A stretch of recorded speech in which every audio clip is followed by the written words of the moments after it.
नमस्कार दोस्तों, ओमकार्स good time में आपका स्वागत है। यादों के सिलसिले को आगे बढ़ाते हैं। ये 1986-87 की बात है। लंबी बीमारी के बाद चौधरी चरण सिंह का इंतकाल हुआ था। पश्चिमी उत्तर प्रदेश, हरियाणा, राजस्थान, मध्य प्रदेश और उत्तर भारत के तमाम दूसरे राज्यों में ख़ास तौर से किसानों में एक निराशा का भाव था कि अब उनकी लीडरशिप का क्या होगा।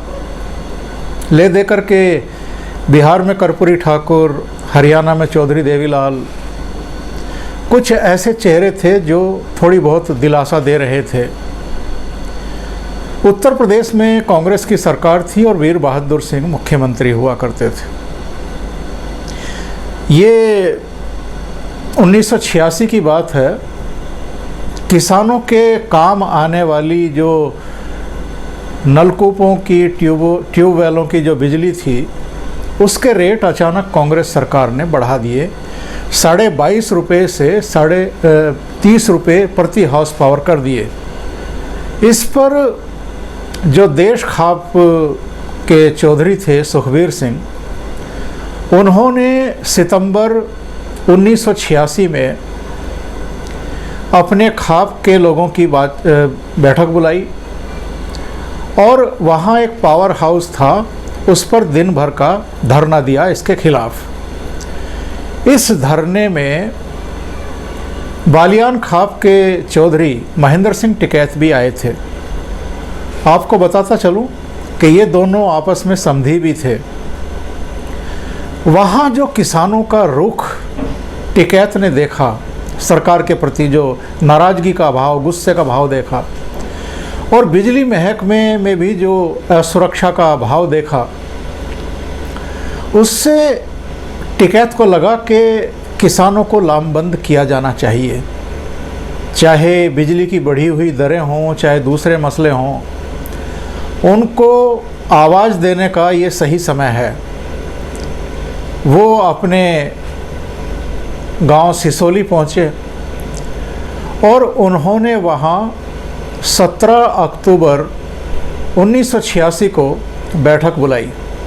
किसानों को उन्होंने समस्याएं बताई, वजह बताई, तैयार रहने के लिए कहा। 17 अक्टूबर को उन्होंने सिसोली में जो बैठक बुलाई थी, वो संख्या की दृष्टि से, उपस्थिति की दृष्टि से कोई बहुत अच्छी नहीं थी। लेकिन इसके बाद उन्होंने आसपास के गांव में दूसरी खापों के चौधरियों से बातचीत की, लोगों को इकट्ठा करना शुरू किया और जनवरी 27 को 1987 को उन्होंने करमूखेड़ी बिजली घर पर पहली बार धरना दिया, जिसमें 30,000 किसान शामिल हुए।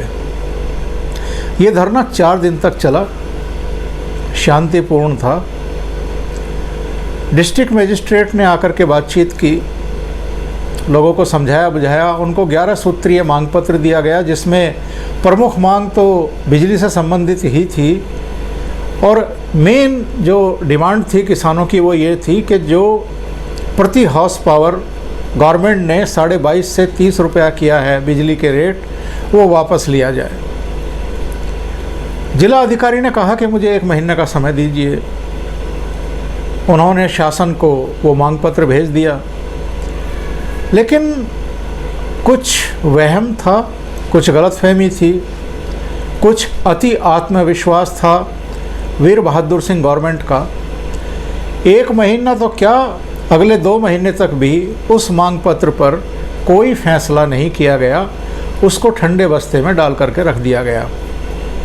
इसके बाद 1 मार्च को 1987 में करमूखेड़ी बिजली घर पर ही, पावर हाउस पर ही एक बहुत बड़ा धरना प्रदर्शन आयोजित किया गया भारतीय किसान यूनियन और महेंद्र सिंह टिकैत की तरफ से।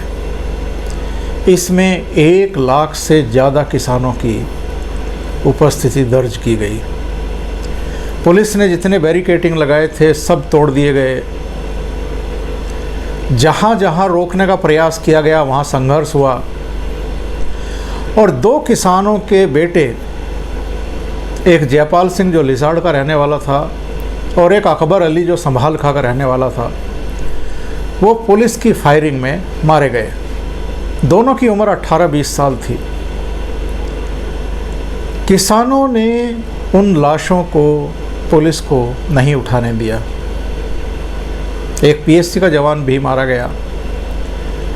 पुलिस का फायर टैंकर, कई गाड़ियां जला दी गई। बहुत बड़े पैमाने पर क्लैश हुआ था और अल्टीमेटली इन दोनों का अंतिम संस्कार हुआ। टिकैत जब शुक्रताल में जयपाल की अस्थि विसर्जन के लिए गए तो उनके पीछे किसानों का इतना बड़ा हुजूम था कि अगला सिरा शुक्रताल गंगा के किनारे पहुंच चुका था और पिछला सिरा मुजफ्फरनगर में था। सरकार की नींद टूट गई, लेकिन अहंकार इस कदर उन पर हावी था कि उन्होंने बिजली के बढ़े हुए रेट वापस नहीं लिए। आंदोलन तेज हो गया। ये आंदोलन धीरे धीरे करके मुजफ्फरनगर ज़िले की सीमाओं से बाहर पूरे उत्तर प्रदेश में फैल गया।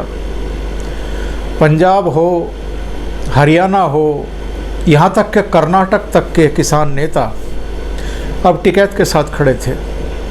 महाराष्ट्र के शेतकारी संगठना के शरद जोशी हों, बंधुआ मुक्ति मोर्चा के अग्निवेश हों, बहुत सारे चेहरे इस आंदोलन से आकर के जुड़ गए और सरकार के हाथ पांव फूलने लगे। उसके बाद 24 दिन तक मेरठ में कमिश्नरी का घेराव हुआ और ये सर्दी का मौसम था। सर्दी के मौसम में कड़कड़ाती ठंड में मेरठ कमिश्नरी पर 24 दिन का धरना। उसके बाद रजबपुर में जेल भरो आंदोलन 110 दिन तक चला। भोपाल में नहर के किनारे नईमा कांड को लेकर के लंबा आंदोलन चला। उसके बाद दिल्ली के बोट क्लब पर आंदोलन चला और इस बीच वीर बहादुर सिंह ने, कांग्रेस सरकार ने जैसे महेंद्र सिंह टिकैत के सामने घुटने टेक दिए।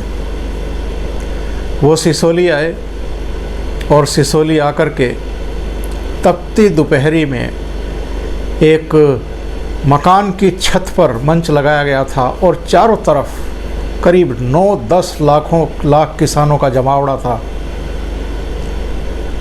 वहाँ उन्होंने किसानों की मांग माननी स्वीकार की, शुरू की। बीच बीच में हंगामे भी होते रहे। महेंद्र सिंह टिकैत भी जिस तरह का भाषण वो दे रहे थे और जिस तरह की मांगे मानने की घोषणा कर रहे थे उससे संतुष्ट नहीं थे। वीर बहादुर सिंह को लगा कि वो एक सूबे के चीफ मिनिस्टर हैं और उनको वो सम्मान नहीं दिया जा रहा है जिसके शायद वो हकदार हैं। लेकिन किसानों का जो जमावड़ा था सिसोली में, उसको देख कर के वो हतप्रभ भी थे, हैरान भी थे, परेशान भी थे और उनको कहीं ना कहीं ये लग रहा था कि अगर उनकी तरफ से, पुलिस की तरफ से, शासन प्रशासन की तरफ से कोई ऐसा रिएक्शन दे दिया गया तो कांग्रेस को आगामी चुनाव में बहुत बड़ा खामियाजा भुगतना पड़ सकता है। न केवल उत्तर प्रदेश में बल्कि दूसरे प्रदेशों में भी और केंद्र में भी। ये वो दौर था जब बहुत सारे नेता, चौधरी अजीत सिंह से लेकर के वीपी सिंह, देवीलाल, चंद्रशेखर, बहुत सारे नाम थे, बहुत सारे चेहरे थे जो टिकैत के करीब आने के जी तोड़ प्रयास कर रहे थे। भारतीय किसान यूनियन का जो आंदोलन था, किसानों का जो आंदोलन था, उनका जो आक्रोश था, उसका सियासी लाभ लेने की कोशिश कर रहे थे। मेरठ धरने के दौरान मुझे याद है वीपी सिंह और अजीत सिंह और कुछ दूसरे नेता जो उस समय राजीव गांधी सरकार के खिलाफ मोर्चा खोले हुए थे, बोफोर्स और तमाम दूसरे मुद्दों को लेकर के आंदोलन चला रहे थे और जनता परिवार एकजुट हो रहा था। तो ये लोग मंच पर जाने के लिए पहुंचे थे, लेकिन टिकैत ने उनको मंच पर नहीं चढ़ने दिया था। उस समय किसान ही आंदोलित नहीं थे। किसानों के धरने में मुस्लिम भी, दलित भी, दूसरी बिरादरी के लोग भी बहुत बड़ी संख्या में देखे जा रहे थे। एक मुस्लिम बेटी के लिए उसका अपहरण किया गया था, नईमा का। उसके लिए भोपा में नहर के किनारे लंबा आंदोलन चलाया था उन्होंने। वहाँ भी तब के कृषि मंत्री नरेंद्र सिंह और कुछ दूसरे मंत्री किसानों की मांग मानने के लिए पहुँचे थे। उस समय जो टिकैत का जलवा था वो देखने लायक था। अभी के लिए इतना ही। बहुत बहुत धन्यवाद। अगर आपको ये चैनल और इसके कंटेंट पसंद आ रहे हैं तो लाइक करें, कमेंट करें, वीडियो को शेयर भी करें। और अभी तक अगर चैनल आपने सब्सक्राइब नहीं किया है तो सब्सक्राइब भी कर लें और साथ में लगे बेल आइकॉन को दबा दें, ताकि आगे आने वाले वीडियो और उनके नोटिफिकेशन आप तक पहुंचते रहें। और टिकैत से जुड़ी हुई कई कड़ियां आपको इसके बाद भी देखने और सुनने को मिलेंगी। ये कड़ी मैंने क्यों शुरू की है और इसमें मेरी अपनी भूमिका क्या है, यही बताने के लिए ये कड़ियाँ मैंने शुरू की है। अगली कड़ी में बताऊंगा कि किसान आंदोलन को दैनिक जागरण में रहते हुए मैंने किस तरह कवर किया, किस तरह महेंद्र सिंह टिकैत और मेरी निकटता बढ़ती गई और उसके बाद क्या रहा। धन्यवाद।